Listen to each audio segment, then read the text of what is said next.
김종배 시선 집중. 여러분 안녕하십니까, 김종배입니다. 김건희 씨가 통일교 간부로부터 명품백을 선물 받았다는 의혹이 제기돼 검찰 수사를 받고 있습니다. 그리고 내란 재판을 맡고 있는 지기현 부장판사는 룸살롱 접대 의혹에 휘말려 있는 상황인데요.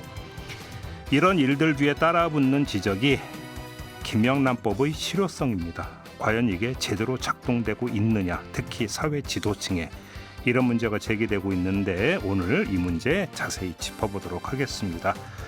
5월 24일 토요일 김종배의 시선집중, 광고 듣고 시작합니다.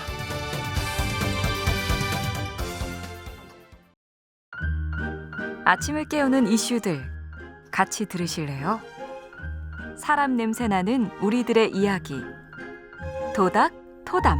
네, 세 분과 함께합니다. 장윤미 변호사 모셨고요. 어서 오세요. 네, 안녕하세요. MC 장원 모셨습니다. 어서 오세요. 네, 안녕하세요. 전상진 서강대 교수 모셨습니다. 어서 오세요. 네, 안녕하세요. 오늘도 주제와 관련된 오디오 듣고 이야기 나눠보겠습니다. 사법부 대선 개입 의혹을 밝히는 국회 청문회에서 귀를 의심케 할 의혹이 제기됐습니다. 내란 재판을 맡고 있는 지귀현 판사가 룸살롱 접대를 받아왔다는 충격적인 의혹입니다. 민주당이 확보한 제보 사진에는 지귀현 판사의 얼굴이 선명합니다. 사진이 찍힌 장소가 서울 강남에 있는 최고급 룸살롱이라는 사실도 민주당이 직접 확인했습니다. 이른바 라임 사태 핵심 인물 김봉현 전 스타모빌리티 회장에게 술 접대를 받은 혐의로 재판에 넘겨진 현직 검사의 무죄 판결이 대법원에서 뒤집혔습니다. 하지만 이미 기소 대상에서 빠진 검사 2명은 처벌할 수 없다고 합니다. 99만 원 불기소 세트라며 비판을 받았던 사건이죠. 라임 사태 핵심 인물로부터 룸살롱 술 접대를 받은 검사들이 수사 시작 5년 만에 정직과 견책, 징계 처분을 받았습니다. 법무부가 징계하기로 한 현직 검사는 모두 3명입니다. 수원지검 나의엽 검사는 정직 1개월, 인천지검 유효재, 서울중앙지검 임홍석 검사는 견책 처분을 받았습니다. 현직 검사 징계 처분이 나온 건 수사가 시작된 지 5년 만입니다. 참여연대는 견책 등 솜방망이 징계는 제 식구 감싸기를 넘어 검사는 특권 계급임을 선언한 것이라고 비판했습니다.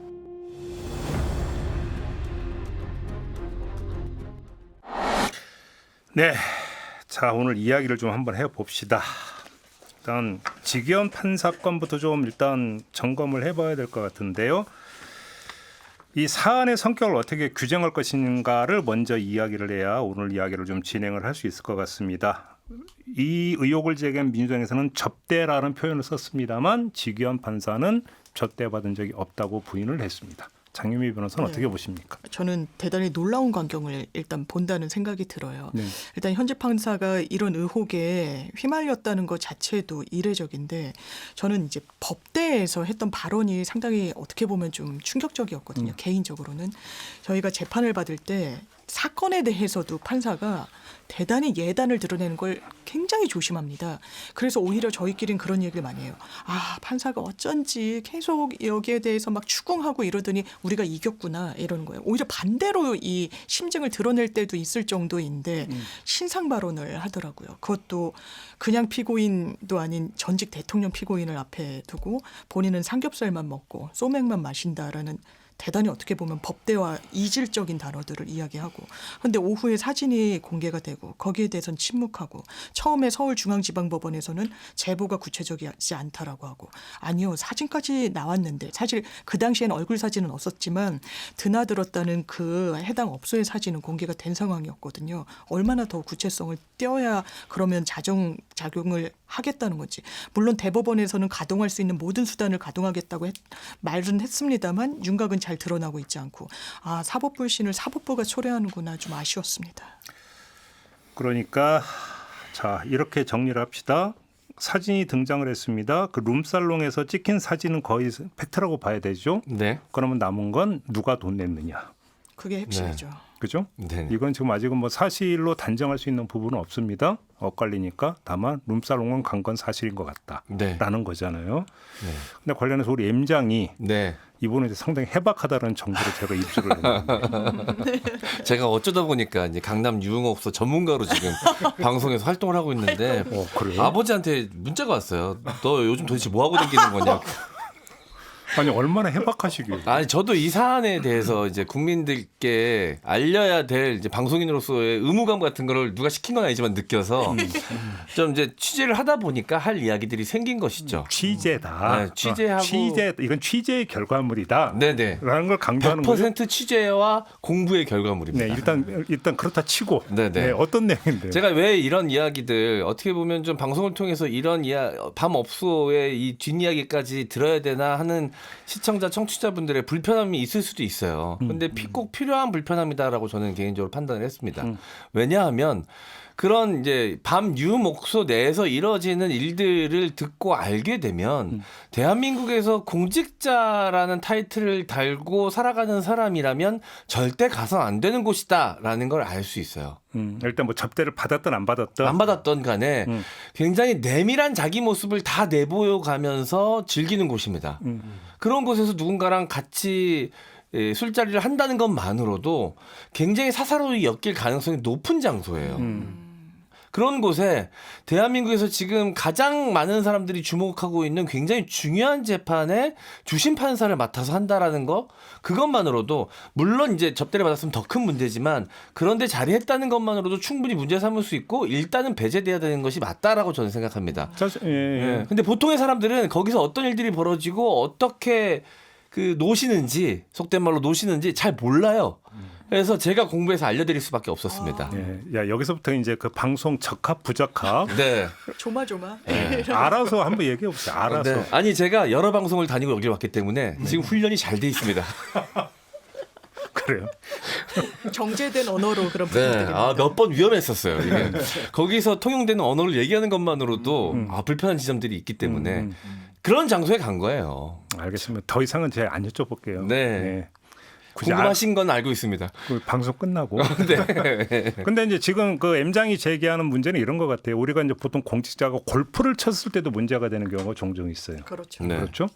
예를 들어서 뭐 그 어떤 날에 그래서 뭔가 비상이 걸렸는데 이 날이 무슨 날인데 네. 공직자가 어떻게 골프를 칠 수 맞아요. 있느냐. 사실 이것도 문제가 되는 판인데 네. 자 룸살롱에 갔다 이거 자체가 이제 갖고 있는 접대 여부와는 무관하게 별도로 하더라도 그 윤리성이라고 하는 부분들 네. 판사도 공직자니까 네. 윤리성 부분들에서 이제 제기될 수 있는 부분들이고 근데 어차피 이제 김명란법이라고 오늘은 이제 우리는 이 화두를 가지고 한번 이야기하고자 하는 거니까 김명란법은 청탁 금지법이잖아요. 맞습니다. 네. 관련해서 결국은 핵심적인 문제는 접대 여부인 부분들은 분명히 있습니다. 이 부분하고 그러니까 이거는 아직은 확인이 안 됐으니까 그렇다 치더라도 그 검사 3명이 스타 모빌리티 회장 김봉현 회장으로부터 술 접대를 받았던 것은 이미 사실로 다 드러난 거지 않습니까? 왜냐하면 폭로가 당사자로부터 나왔었으니까요. 그런데 그때 검사들이 어떻게 자기 식구를 판단했느냐 사람들이 굉장히 놀랬던 거예요. 왜냐하면 정관 출신 변호사가 검사 3명한테 접대를 합니다. 이날 나온 술값이요. 무려 536만 원이에요. 거기에 앉아있던 시간이 9시 반부터 새벽 1시경까지 이제 있었는데 그러니까 이게 100만 원이 넘잖아요. 술값이. 이 청탁금지법은 1인당 100만 원 이상의 향응을 받으면 그게 금품이든 뭐든 무조건 처벌이에요. 3년 이하 징역형입니다. 대가성 여부도 보지 않아요. 그 자체로 부적절하다고 보기 때문에. 그러니까 어떤 묘책을 이를테면 저는 개발했다고까지 생각하는데 9시 반부터 10시 50분에는 임 검사, 유 검사가 갑니다. 집에. 그리고 그 뒤에 밴드가 들어와요. 밴드 가격이 55만 원이에요. 그래서 밴드가 들어오기 전까지의 비용이 481만 원인데 그때 이제 전관 변호사 김봉현 씨 또 있었고 5명이 있었단 말이에요. 그러니까 나누기 5 하면 96만 2천 원이 나와요. 100만 원이 안 되는 거예요. 이 김영란법의 처벌 딱 하한선이 100만 원인데 그래서 이 부분과 관련해서는 사실상 면죄부를 준 셈이 됐습니다. 이거 맞는지 상당히 의문이고 저는 지기현 판사 건, 이 검사들 건 보면서 최소한의 염치가 없구나라는 생각이 들어요. 수요지심이 없구나. 근데 장윤미 변호사께 제가 여쭤보는 건데 이 그 검사 3명 여기에 건 변호사 등장하잖아요. 있죠. 예. 그다음에 그 직위원 부장판 사건 같은 경우에도 민주당의 주장에 따르면 상시적 직무 관련자. 그렇죠. 사실 법조인 얘기하는 거잖아요. 그리고 네. 변호사 얘기하는 거라고 봐야 맞습니다. 되는 거잖아요. 까놓고 예. 이야기해서. 예. 근데 변호사들이 이렇게 접대합니까? 예전에는 이 부분이 뭐 더 심했다고 하더라고요. 그런데 지금 이제 서울부터 뭐 지방까지는 좀 더 늦게 좀 개선이 됐다고 해야 되나 그렇다고는 하는데 이런 문화가 과거에는 더 심했다고 하고 지금은 저는 정관이 아니잖아요. 저는 뭐 검찰 출신도 아니고 법원 출신도 아닌데 아무래도 연결고리가 있고 하면은 사적으로 만나는데 이게 사적으로만 볼 수는 없는 거예요. 사실은. 왜냐하면 내가 그 해당 재판부와 관련이 있다라고 해서 선임이 되고 이런 현실이 있거든요. 이런 게 정관예우의 연장선상이고. 그러니까 이거 대단히 부적절한데 이러고 있는 거예요. 지금 정관 출신이라는 이 법조인들이 사건과 관계해서 사실상 청탁 명시적으로 얘기하지 않을 수 있죠. 그렇지만 그 자체로 이게 압박이 되는 겁니다. 사건을 정말 들여다보는 판사, 검사들은 부적절하죠. 여기서 하나 이제 아이러니를 발생한 거 볼 수 있는 게 지금 판검사 변호사잖아요. 네. 네. 등장 인물들이. 네. 그러면 자 김영란법 청탁금지법이라면 법의 적용 문제잖아요. 네. 그럼 최일선에 있는 사람들이잖아요. 근데 최일선에 있는 사람들이 지금 이러고 있다면 법이 뭐가 됩니까? 네. 네? 네, 이 변호사가 이 접대 자리에 끼는 경우가 종종 있더라고요. 그래서 그 이유에 대해서도 제가 좀 취재를 해봤는데 오, 예. 이유가 있습니다. 이제 법조계 로비할 때는 직접적으로 만약에 인맥이 없는 경우에는 개인적으로 알고 있는 혹은 로펌에 소속돼 있는 변호사를 통해서 어떻게든 뭐 동기든 간에 어떤 식으로든 간에 검사나 판사와 연결 지점을 만들 수 있습니다. 변호사가. 그러니까 변호사가 참석하는 경우는 그 중간에 연결해 주는 사람, 청탁을 하려고 하는 사람과 청탁을 받아야 되는 사람 사이에 연결해 주는 역할을 변호사가 많이 합니다. 야, 그러면 그러다 보니까 이제 변호사가 동석하는 경우가 있고 대형 로펌에서 스스로 본인들이 이제 이 의뢰를 받아가지고 해야 되는 여러 가지 사건들 속에 이제 어떤 판사나 검사가 걸릴지 모르니까 상시적으로 접대하는 자리에 그 대형 로펌에 소속돼 있는 변호사가 있는 경우 이렇게 있더라고요. 그러니까요. 자, 여기서 판검사 등장하는 부분은 여기서 잠깐만 얘기하고 그다음에 또 샤넬백이 등장을 했습니다. 그랬죠. 근데 일단 저는 그 새길로 빠져갖고 1,000만 원짜리 백은 어떤 백이에요? 아니 저도 뭐 샤넬백을 혹시 주변에서 들었는데 보신 적 있어요? 아니 왜냐하면 뭐 지인들이 메고 나올 때가 있으니까요. 그런데 그게 제가 알기로는 몇 년 전이나 아니면 10년 전에는 한 5,600만 원이었던 것 같아요. 그게 딱 그 클래식 무슨 백이 있더라고요. 근데 1,000만 원이 지금은 넘고 그래서 그런 거를 저는 좀 뭐 구경 가거나 이러면은 그 백화점에서도 그걸 다루시는 분들이 그냥 당연하지만 그냥 꺼내고 이러지 않고 딱 이렇게 목장갑을 끼고 막 이렇게 소중히 거의 아기 다루듯이 뭐 이렇게 드라마에서 본 거 같아요. 예, 그렇게 아니 하는데 예. 그런 백을 무서워서 어떻게 메고 가요? 그랬다가 그래서 아니 없습니다. 예를 들어서 스크래치라도 나면 큰일 나는 거죠. 아니, 2,300만 원이 그냥 명품을 좋아하시고 즐겨 이렇게 착용하시는 분들 또 어느 정도 이 재력이 있으신 분들한테는 1,000만 원짜리 가방은 사실 그렇게 비싼 가방도 그렇게 아닙니다. 위화감 조상 그런 얘기를 하면 어떻게? 아니 뭐 제가 그렇다는 게 아니라 실제적인 이야기를 전달을 드려야 되니까요. 예, 뭐 절대 싼 가격은 아니지만 진짜 이제 재력이 있으시고 그런 분들한테는 그게 1,000만 원짜리 가방이 비싼 가격은 아니라고 여겨지더라고. 근데 아니 그러면 보통 사람이 생각했을 때는 말도 안 되는 가격이죠. 최고 비싼 가방은 얼마쯤 하는데요? 뭐 거의 1억 이렇게 하지 않을까요? 그런 가방도 저 유튜브에서 보긴 했어요. 무슨 뭐 네네. H사의 솔직히 무슨 백 뭐 이렇게 상한선은 없다고 보시면 됩니다. 그래 1억도 예. 아니 솔직히 저는 이거는 그냥 방송이라고 과정에 네. 이해가 안 돼요. 네. 그런 가방을 부담스러워서 어떻게 갖고 다니죠? 무서워서 못 들고 다니죠. 그냥 이게 뭐 예뻐서인 것도 있겠지만 보통 이제 재력이 있는 사람들은 본인들의 사회적 위치를 그 가방이라는 것을 통해서 이제 투영시켜서 보여주시는 것이죠. 일단 김건희 씨는 받은 적이 없다고 주장을 하니까 그렇죠. 이것도 그냥 의혹으로 놓고 아무튼 그것도 지금 청탁 과정에서 오갔다라고 하는 게 지금 이제 의혹의 골자 아니겠습니까? 맞습니다. 현안이 있었고 그 통일교회 당시. 근데 그거를 받았는데 또 그걸 교환하는 것도 어떻게 봐야 돼요? 근데 그게 있는 백을 받았을 수도 있다는 생각이 들고요. 디자인이 마음에 안 들어서 교환하려고 했을 수도 있고. 네. 저는 처음에 어쨌든 가방 세탁의 차원에서 이해를 했거든요. 어쨌든 가방 세탁? 또 네. 그런 것도 있어요? 오늘 많은 걸 배우네요. 저도. 그런 아니, 그럴 말을 수 나 있죠. 처음 왜냐면 들어봤어요. 돈 세탁하듯이 어쨌든 부정한 루트를 받게 된 가방이니까 여기서 교환을 해서 또 하나 질문. 네. 우리가 보통 제품을 사고 이걸 교환하려면 그 영수증을 같이 내야 되잖아요. 교환증을 당연히 네네. 주죠. 그죠? 네. 그러면 예를 들어서 샤넬백을 선물을 받은 게 팩트라고 쳐요. 네. 근데 100만 원 주고 또 바꿨어요. 네. 그러면 그 샤넬백 선물할 때 영수증도 같이 준 건가요? 교환증을 넣어줍니다. 돈이 네. 있으면 이게 얼마짜리라는 건 선물의 또 의미를 그건 또- 퇴색시키니까 네. 선물 교환증. 교환증이라는 것도 있습니까? 네.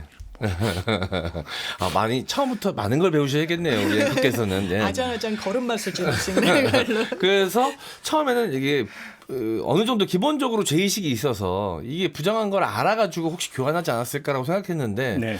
조금 더 이제 이야기를 듣고 생각을 해보니까 그거 아니고 취향의 차원이었던 것 같습니다. 죄의식은 전혀 없었던 것 같아요.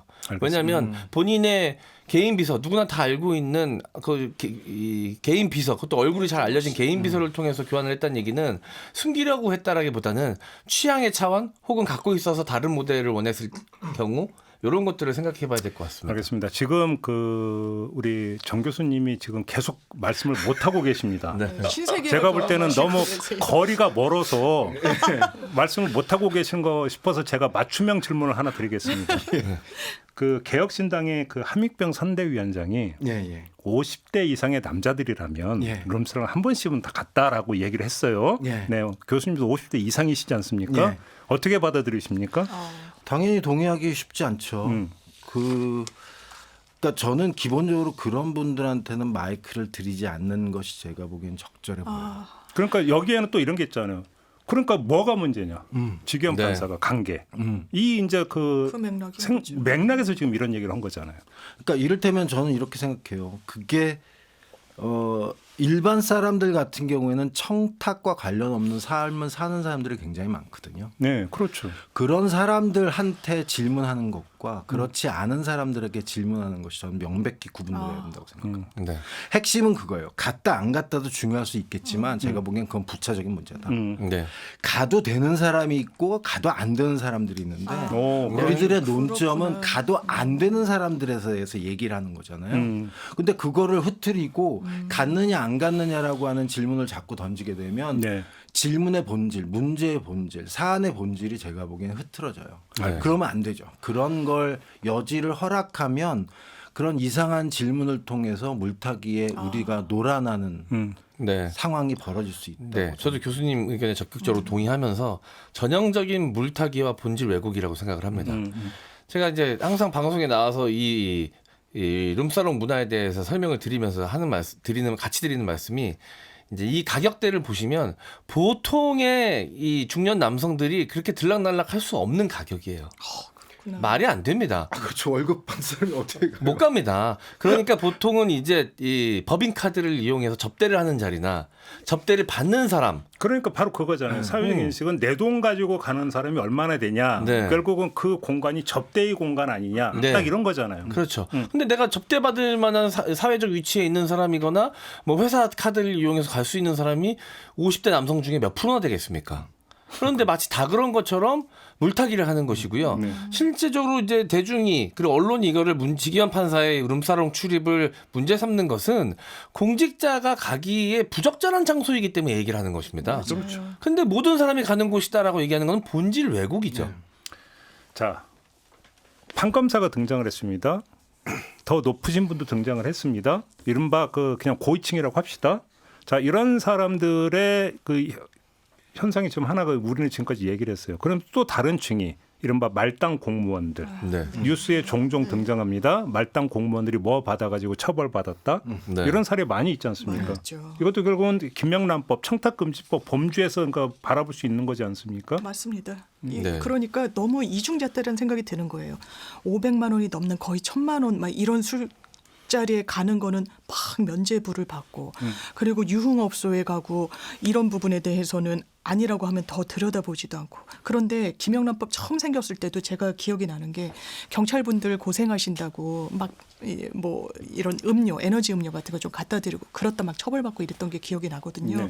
최근에는요. 한 고등학교 선생님이 2018년도에 왜 출판사 이 문제집 써주세요 뭐 이러면서 주는 게 있잖아요. 이런 그런 거에서 협찬받은 증정용 책을 선생님이 쓰신 것도 아니고 애들한테 나눠줬어요. 이 선생님 경고받았습니다.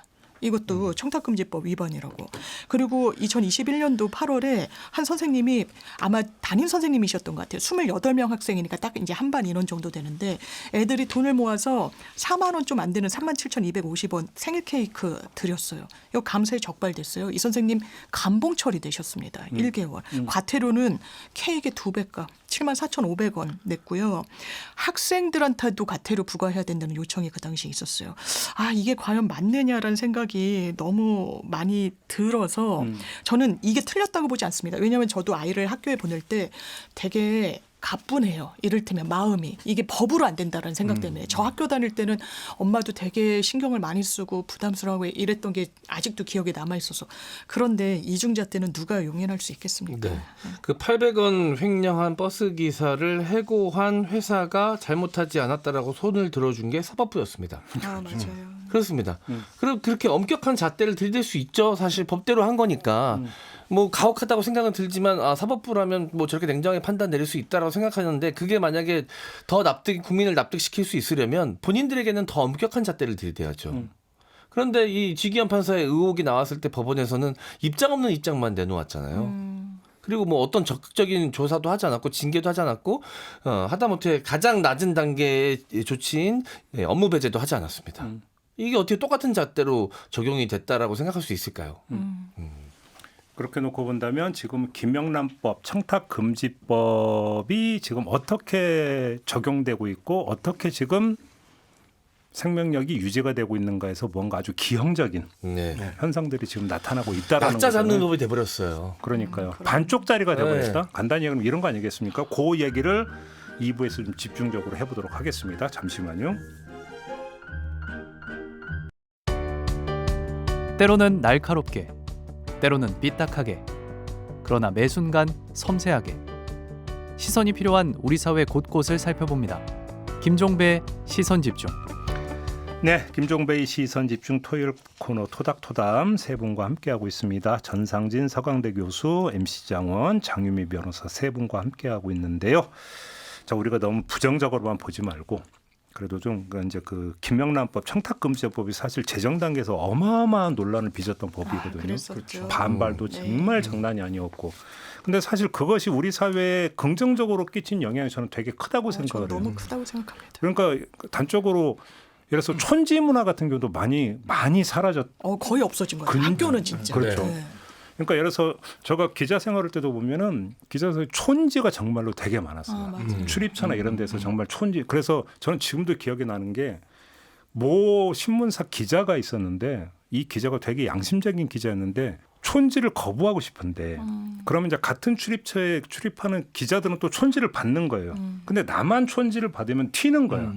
그래서 왕따 당하는 게 너무나 이제 의식이 되니까 이제 받았어요. 받아갖고 다니면 차곡차곡 모아서 고아원에 기부를 이 사례가 진짜로 있었어요. 그러니까 그 정도로까지 받는 걸 강요하는 문화가 있었다는 거죠. 안 받으면 나만 이상한 그리고 튄다라는 어떤 그런 이야기를. 근데 지금 그런 것도 많이 사실 없어졌잖아요. 그렇죠. 저 기자할 때만 해도 추석이나 설 연휴 때 회관 돌지 말라고 막 그런 얘기 있었어요. 그 돈 달라는 소리처럼 오인될 수 있다는 그런 문화가 불과 이제 있었던 건데 이거 김영란법 아니었으면 아직도 어떻게 될지 사실 모르는 거죠. 그러니까요. 네. 그런 점에서 그러니까 이게 우리 어떤 평범한 사람들 어떤 사회에서는 사실 긍정적 영향을 되게 많이 미친 것 같아요. 네. 근데 문제는 위로 올라갈수록 미꾸라지 현상이 지금 나타난다는 거죠. 그러니까 아까 그 김봉현 스타 모빌리티 회장으로부터 그러니까 접대받았던 검사들 보세요. 지금 징계라고 하는 게 최고 징계 수위가 정직 1개월이잖아요. 다른 사람은 견책이지 않습니까? 맞습니다. 그러면 걸리면 재수 없는 거고.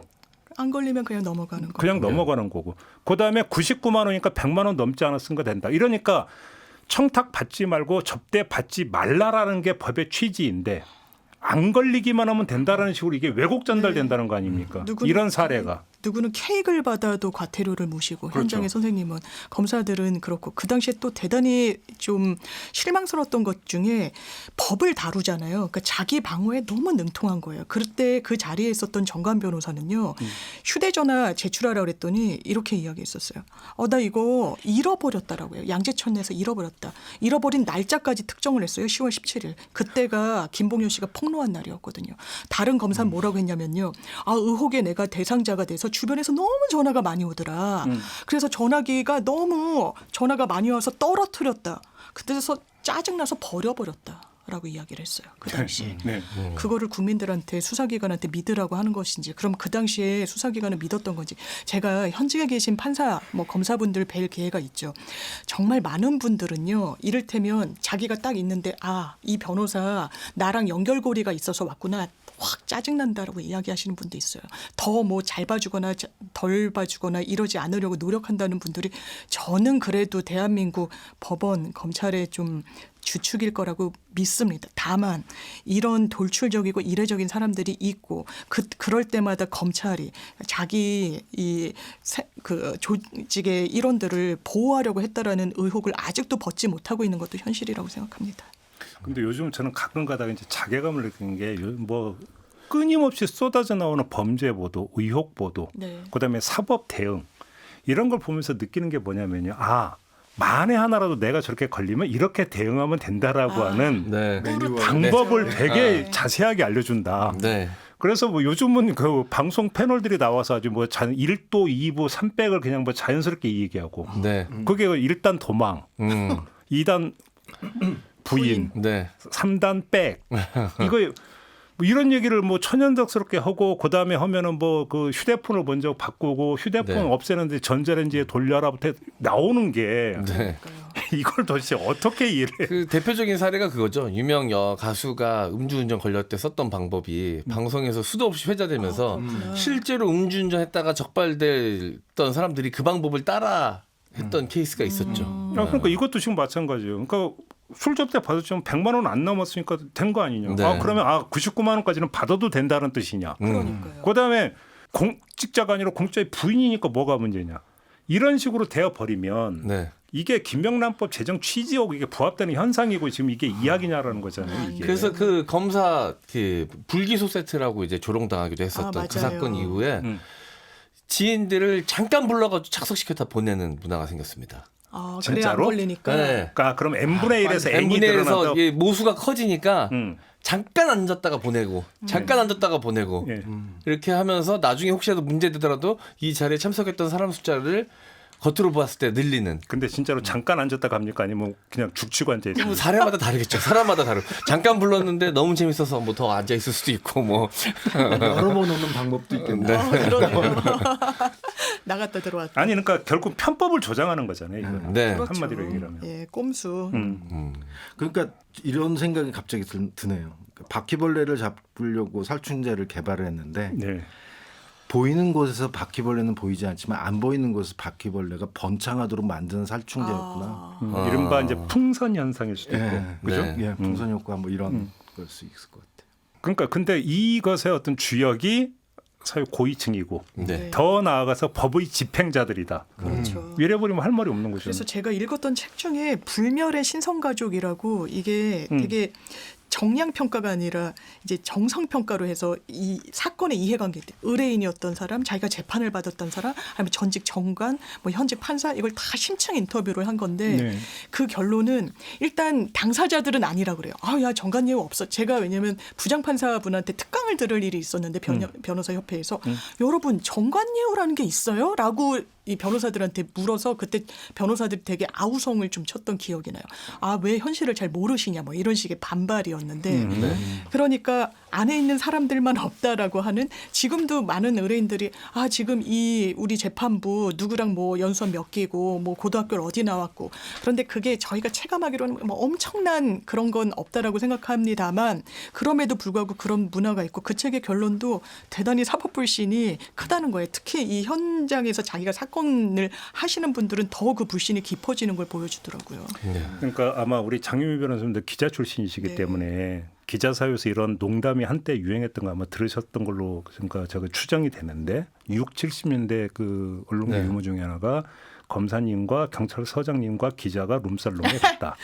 그러면 누가 돈을 냈을까? 정답은 마담이 냈다. 들어봤던 것 같아요. 그러니까 거기 모인 직종들이 절대 자기가 술값을 결제하지 않는 사람이니 그러니까 이게 결국은 술집 주인이나 마담이 낸다. 그러니까 그때 그 시대의 분위기와 그때 시대의 어떤 그 세태를 그대로 보여주는 집약적으로 보여주는 어떤 농담이었거든요. 근데 사실 김영란법이 이거를 많이 근절을 시켰는데 네. 다만 위로 올라갈수록 근절의 정도가 떨어진다. 네. 이런 이야기가 되는 거 아니겠습니까? 맞습니다. 네. 근데 이런 걸 보면서 우리 교수님께 한번 여쭤보고 싶은데 시민들이 이런 현상을 보면서 어떤 걸 느낄까요? 그리고 어떤 생각을 하게 될까요? 뭐 당연히 좀 세상을 보는 게 냉소적으로 좀 될 것 같아요. 여기서 말하는 냉소적이라고 하는 건 그러니까 우리들의 삶은 어떻게 해도 변하지 않겠구나. 네. 저들의 삶들은 언제나 윤택하고 있구나. 뭐 이런 식의 생각들을 아마 많은 사람들이 하게 되지 않을까 생각해요. 그러니까 요즘 많이 유행하는 용어가 그거잖아요. 포퓰리즘이라고 하는 얘기를 많이 하잖아요. 네네. 포퓰리즘이라고 하는 것은 결국은 엘리트와 비엘리트, 우리와 같은 일반 사람들이 삶에 갈려 있다라고 하는 식의 생각을 밑에 있는 사람들이 하게 되는 거고 그렇게 됨으로써 이런 사회를 변화시켜야겠다라고 하는 생각이 들 때는 굉장히 폭력적이고 파괴적으로 많이 가능하지 않을까라고 하는 식의 생각들을 하게 되는 경우가 굉장히 많고 그게 이제 전 세계적인 가장 큰 조류가 아닐까라는 생각입니다. 한국에서 이제 안타깝게도 이런 모습이 점점 좀 뭐라 그럴까 보편화된다 그럴까요? 아니면 주류화된다 그럴까? 네. 그런 것들을 생각해 볼 수 있고 전 개인적으로는 김영란법을 보면서 이게 한 10여 년 정도 된 거죠. 2016년인가 아마 이게 됐으니까 제가 이제 여전히 교수지만 그때도 교수였었고요. 교수 생활을 하면서 특히 학교 현장에 있었던 사람들 같은 경우에는 좀 상당히 긴장했던 기억이 있어요. 그럼요. 네. 예. 그러니까 이를테면 저는 그런 경험이 진짜로 손에 꼽힐 정도이지만 강의를 하기 전에 아주 가끔 교탁에 음료수 같은 경우가 놓일 맞아요. 경우가 저희 있었어요. 대학 때도 그랬었던 대학교에서도. 것 같아요. 물론 그건 대부분 중고등학교가 주였지만 네. 근데 그럴 경우가 있을 때 속으로 좀 좋아했었거든요. 근데 자식들이 나를 존경하는 거. 이런 거. 예. 그랬는데 이제 김영란법이 이제 처음에 공표가 됐을 때 이런 것이 가능하냐 안 가능하냐라고 하는 식의 얘기들이 좀 많이 됐었고 네. 그런 걸 받았을 때 어떻게 해야 한다라고 하는 식의 얘기를 학교 측에서도 얘기를 뭐 그런 걸 이제 인포메이션을 받았던 그런 기억들이 있었거든요. 그러니까 저는 지금도 기억나는 게 김영란법 이제 집행 들어가면서 그 직후에 뉴스 중에 저는 기억나는 게 그때 스승의 날에 네. 그렇죠. 아예 임시 휴교를 한 학교도 있었어요. 맞아요. 예, 기억납니다. 그러니까 뭐냐면 이게 이제 그 학부모나 이런 분들이 이제 그 스승의 날이라고 선물을 가져오는 거. 그러니까 막는데도 한계가 있어. 아예 학교 문을 닫아버린. 근데 뉴스 나오고 이런 적이 있었거든요. 그 정도로 신경을 곤두세우고 되게 조심하고 있었다라는 거죠. 저는 그 당시에 삼겹살집을 운영하고 있었거든요. 그때입니까? 네, 그때입니다. 그런데 뭐 고가의 음식점도 아닌데도 불구하고 굉장히 좀 긴장하고 이 대비했었던 기억이 나요. 맞아요. 네, 처음에는 그 익숙해지기 전까지는 사람들이 일단은 소비를 줄이는 현상도 있었거든요. 왜냐면 공무원하고는 이제 아예 같이 밥을 못 먹을 정도로 굉장히 긴장했었는데 그 정도로 이렇게 엄격하지 않고 기준이 명확하다는 걸 사람들이 인지하는 데까지 시간이 좀 필요했고 그 이후에는 큰 변화는 없었습니다. 그렇죠. 오히려 사회적 인식은 많이 바뀌었죠. 아니 그러니까 그래서 뭐 이래서 한정식집이나 이런 데서 뭐 김영란 세트 네. 김영란 세트 메뉴가 등장하라고 메뉴판에 등장했었어요, 실제로. 그다음에 어떤 그 이제 명절 선물 같은 경우도 뭐 그 이 농민 단체나 이런 데 있어서는 명절에 한해서 이걸 좀 풀어줘야 되는 아마 조정이 됐죠. 예, 소고기 그죠? 쪽은 기본 단가가 세다 보니까 거기에 대한 민원. 그래서 상한하게 조정이 되는데 1,000만 원짜리 지금 빼기 오가는 이런 상황이었다는 거잖아요. 그러니까 우리는 물론 10만 원을 넘어야 되냐 말아야 되냐 이러는 사이에 1,000만 원 넘는 그러니까 더 화가 나는 거죠. 네. 근데 제가 기억이 만약에 맞다면 김영란법 입법 취지가 원래 그거 아니었어요? 2010년도에 무슨 검사들 벤치 검사였던가 뭐 예, 그랜저 벤치 검사였던가 검사라고 뭐 이런 있었죠. 것들이 차량 있어서 제공하고. 그런 것들에 대한 어떤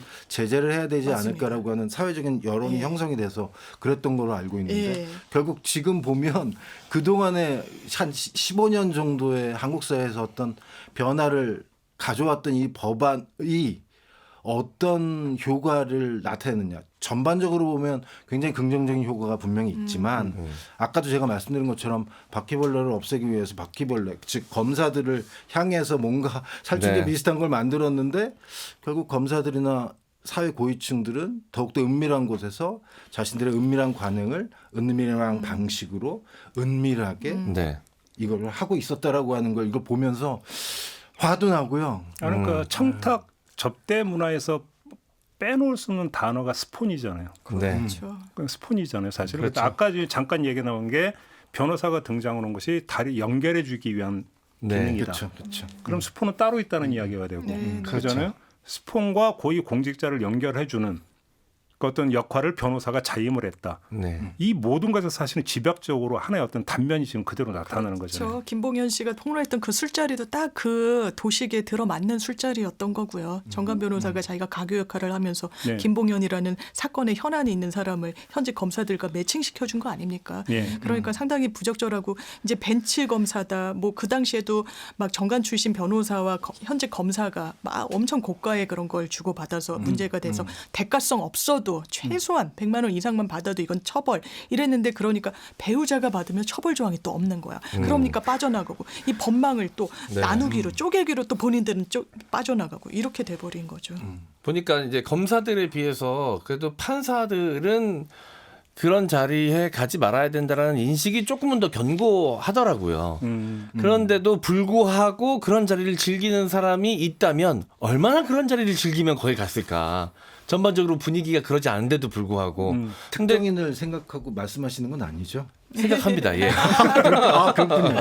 이름 얘기 안 했잖아요. 아, 예. 네. 아. 근데 그랬다면 그런 사람이 중요한 재판을 맡는다면 더 위험하겠죠. 그리고 그런 사람이 중요한 재판을 맡았다면 왜 그 사람에게 맡겼을까라는 생각까지도 꼬리를 물 수 있는 것이잖아요. 그러니까 여기서 참 그 웃기는 게 뭐냐면 나는 사법연수원 동기를 친구를 만났을 뿐이다. 네. 그래서 친구하고 그냥 그 술 한잔 했을 뿐이다라는 얘기가 나오는 경우가 있어요. 네. 근데 그 사법연수원 동기가 변호사면 친구 관련자가 되는 거죠. 애매한 거죠. 더더군다나 네. 사건이 언제든지 올 수 있잖아요. 불특정 다수로부터 올 수 있는 거니까. 그다음에 난 고향 친구를 만났을 뿐이었는데 그 고향 친구가 기업인이면 하필이면. 네. 피고인이면. 네. 네. 그러니까 여기서 이런 식으로 그러니까 교묘하게 말장난하면서 빠져나가면서 네. 말 그대로 이제 버꾸라지 행태가 이런 데서도 이제 나타날 수 있다라는 게 지금 문제가 되는 거고 그렇죠. 엄밀하게 청탁하지 말고 그러니까 주지도 말고 받지도 말자라고 네. 하는 문화를 그러니까 정착시키자라고 하는데 청탁 접대의 대상은 고위직으로 올라갈수록 그 필요는 더 커지고 그래서 접대의 정도는 더 세지는 거잖아요. 그렇죠. 그렇기 때문에 사실은 이들에 대한 어떤 그 감시와 처벌의 정도는 더 세야 되는 거죠. 비례 원칙이 입각해서 놓고 그렇죠. 본다면. 근데 오히려 이들은 법을 잘 알고 이러다 보니까 빠져나간다라고 한다면 이 법이 어떻게 되는 거냐? 형이화돼 버리는 거죠. 형이화돼 버리고 또 기울어진 법도 있어요. 이를테면 검사징계법을 보면요. 네. 다른 다른 공무원들은 최고 수위의 징계가 파면이에요. 파면되면 이 본인이 했던 연금도 다 못 받고 그러니까 본인이 낸 것만 받고 그리고 굉장한 불이익을 받아요. 근데 검사징계법에 보면 검사는 파면이 없습니다. 탄핵돼야지만 파면이 돼요. 네. 그러니까 이렇게 뭐랄까요? 법 자체도 자세히 살펴보면 그것도 평소에는 모르다가 이렇게 문제가 됐을 때 살펴보면 상당히 이거 본인들한테 유리하게 돼 있구나 이런 생각을 지울 수가 없는 거죠. 그리고 저는 또 여기서 또 하나 제기하고 싶은 게 요즘도 그게 있는지 모르지만 옛날에 총리실 암행감찰반이라고 있었어요. 네. 그래서 총리실 암행감찰반이 갑자기 막 들이닥쳐갖고 서랍 열어. 네. 사람 열어갖고 이래서 돈 봉투 나오고 네. 선물 나오고 이래서 이제 걸려가지고 공무원 징계 먹고 이런 경우가 네네. 뉴스 상당히 많이 나왔어요. 근데 저는 한번 이런 상상을 해봤습니다. 암행 감찰반이 네. 갑자기 판사실에 들어가서 동작 그만 네. 서랍 열어. 네. 이게 가능하냐라는 거죠. 검사실에 들어가서 그게 가능하냐라는 겁니다. 네.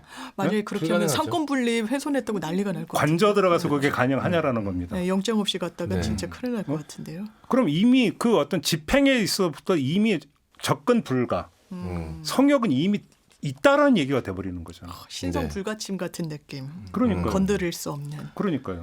감시와 적발의 단계에서부터 이미 뭔가 편차가 나타난다는 거죠. 네. 이런 점에서 놓고 본다면. 그 총리 감사관실에서 오히려 민간인 사찰하다가 걸려서 문제가 됐었잖아요. 그랬죠. 맞아. 과하게. 네. 맞아. 이게 원래는 그래서 어떤 공직사회의 바로 어떤 이런 비위 이런 것들을 감시하고 징계하기 위해서 그러니까 작동이 되는 것인데 그게 조금 전에 이제 M장 애들은 엉뚱한 데서 이제 했던 경우도 있고 네.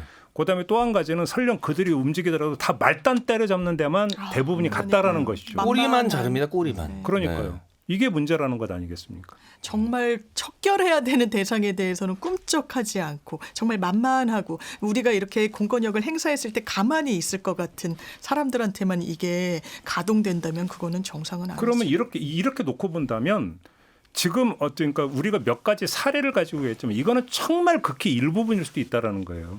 네. 정말 극히 일부분. 네. 아닌 경우가 훨씬 더 많이 지금 숨어 있을 수 있는 것 아닌가 하는 것이죠. 보통 이제 연예인들한테 흔히들 쓰시는 표현 중에 하나가 연예인은 공인 아니냐라고 얘기하는데 연예인은 공인이 아니라 그냥 유명인입니다. 근데 많은 분들이 연예인은 공인이라고 이제 오해들을 하시죠. 그리고 연예인들한테는 굉장히 공인들의 버금가는 혹은 그 이상의 도덕적 잣대를 들이댑니다. 네. 그래서 이제 문제가 되고 사생활 논란이 벌어지면서 생계가 아예 끊기는 상황도 생기기도 해요, 연예인들은. 그런데 정작 공인이라고 불려야 될 뭐 판검사들은 얼굴이 알려져 있지 않아요. 유명인이 아닙니다. 그러다 보니까 더 자유롭게 그런 상황에 노출이 됩니다.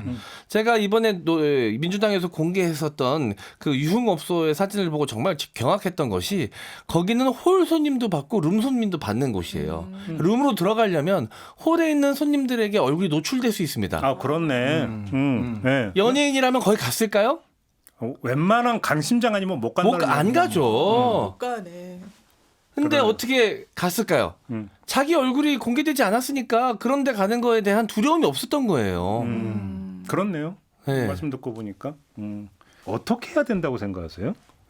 너무 어려운 건데 저는 일단 기본적으로 그 김건희 씨가 그 디올백을 받았을 때 그 무혐의 처분했잖아요. 법이 없다는 이유로. 이게 과연 정의인가라는 생각이 일단 들었어요. 그러니까 청탁금지법에 배우자도 받으면 안 된다라고 돼 있는데 형사처벌 조항이 없었던 거거든요. 근데 다른 피해자였다면 저는 아마 이거 뇌물죄로 문제를 삼았을 텐데, 그러니까 법망을 더 촘촘하게 만들 필요는 있겠다라는 그런 생각이 사실 많이 들어요. 이런 걸 보면서. 네. 무슨 99만 원 세트 이런 걸 보면서도 들고, 그리고 법이 기울어지 않도록 정비를 해야 되는 게 제가 그냥 변호사라서 그런지 그런 생각이 좀 많이 듭니다. 그리고 우리나라 지금 그 국가기관장에서 어떤 그 청년 문제를 지금 전담하고 있는 게 국민권익위원회죠. 네. 그리고 국민권익위원회는 어떤 제보도 받고, 그죠? 제보 어떤 공익적 성격을 띠면 이제 공익제보로 어떤 그 보고도 해드리고 그 보호를 하고, 그다음에 거기에 대해서 어떤 청년 문제가 나오면 조사도 하고. 네. 근데 이제 국민권익위원회 같은 경우도 얼마나 이제 본량에 맞게 제대로 기능하고 있느냐만 사실은 따져도 상당 부분 개선이 될 수가 있는데 오히려 정치적인 문제에 휘말려 가지고, 특히 요즘 그렇죠. 그렇죠. 오히려 그러니까 제 기능에서 일탈되어 버린 이런 현상들이 빚어지니까 더 문제 아니겠습니까? 이것이. 그러니까요. 권익위, 인권위, 그러니까 완전히 지금은 제 기능을 막 그냥 놓아버렸으니까. 제가 조금 전에 말씀을 드렸잖아요. 이게 사실은 어둠 속에서 지금 묻혀 있고 드러나지 않은 게 훨씬 더 많을 수 있다. 근데 이게 수사기관이나 이런 데에서 접근한다고 발굴돼서 처벌할 수 있는 게 아니잖아요. 네. 안에 있는 사람만이 알 수 있는 경우가 거의 다반사라는 거예요. 따라서 이게 되려면 아까 아멘감찰반 예를 들었지만 그것도 한계가 있는 거고요. 네. 안에서 어떤 그 청렴 의식을 가지고 이건 아니다라고 하는 어떤 문제 의식을 가지고 제보를 하고, 그래서 제보가 이루어지면 면밀하게 조사해서 거기에 합당한 조치가 이루어질 거라는 믿음이 있어야 이게 작동이 되는 거거든요. 그러면 거기서 중심 기능을 하는 게 국민권익위원회인데, 지금 그러면 공직사회에 있는 사람들이 내가 이거 목격을 했어. 그럼 권익위 찾아가야지. 그럼 나도 보호받을 수 있고 내 신원도 보장이 될 것이면서 이게 근절될 수 있을 거야라는 믿음을 가진 사람이 몇 프로나 될까요? 지금은 많지 않을 것 같은데. 특히나 한국에서는 내부고발자에 대한 일반적인 시선 자체가 굉장히 싸늘하잖아요. 네. 그거는 뭐 특별한 기관이나 뭐 공직자 뭐 이런 게 아니라 전체 사회 전체적으로 보게 되면 내부고발자에 대해서 되게 배반자, 배신자 뭐 이런 식의 낙인을 찍는 게 많아서. 그러니까요. 그렇게 놓고 본다면 오히려 그 시중에서 그냥 평범한 사람들의 일상적인 소소한 것들은 참 많이 개선이 되고 있는데 진짜 많이 나아졌다고 저는 생각하거든요. 그렇죠. 근데 오히려 솔선수범해야 되는 데에서 전혀 구태가 청산되지 않고 있는 이 현실.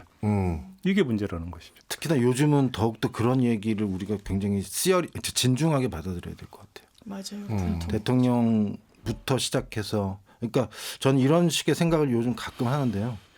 그러니까 책임에 누수 효과는 있어도 낙수 효과는 없는 것 같다는 표현. 저는 이런 식으로 얘기할 수 있어요. 그러니까 보통 보면 위에 있는 사람이 잘해야 밑에 있는 사람이 잘한다라고 얘기를 할 수 있을 것 같은데 요즘 위에 있는 사람이 훨씬 더 못하는 게 너무나 당연한 게 받아들여져서. 그러니까 옛날에도 이제 저기 뭐냐면 사과 박스가 있었고 5만 원권이 등장을 하면서 그게 이제 그 케이크 상자로 바뀌었다. 라는 어떤 그 이제 흐름이 있었거든요. 5만 원권이 생기면서 사과 상자는 굳이 필요 없어졌다. 그 케이크 상자면 충분하다. 근데 그것도 어느 순간에 다 없어졌었어요, 사실은. 그런 뉴스 거의 없었거든요. 근데 갑자기 이게 시대가 퇴행을 하는 건지 뭔지 네. 1,000만 원이 넘는 이런 옛날에 어떤 그 나왔을 네. 뻔한 이런 현상들이 지금 최근에 다시 나온 이게 이 문제라는 맞습니다. 거예요. 네. 역행을 하고 있는 거 아니겠습니까? 네. 근데 공무원 사회도 많이 바뀐 건 사실입니다. 일반 공무원들은 뭐 말단 공무원들은 네. 그렇다니까요. 걸리면 그냥 뭐 한대요. 깨끗하죠. 네. 알겠습니다. 위가 문제다. 이렇게 하면서 오늘 결론을 좀 내리고요. 오늘 이야기를 좀 이렇게 마무리하겠습니다. 세 분 수고하셨습니다. 고맙습니다. 감사합니다. 네, 김종배의 시선 집중 오늘 준비한 이야기는 여기까지입니다. 물러가고요. 내일 아침에 다시 인사드리겠습니다. 고맙습니다.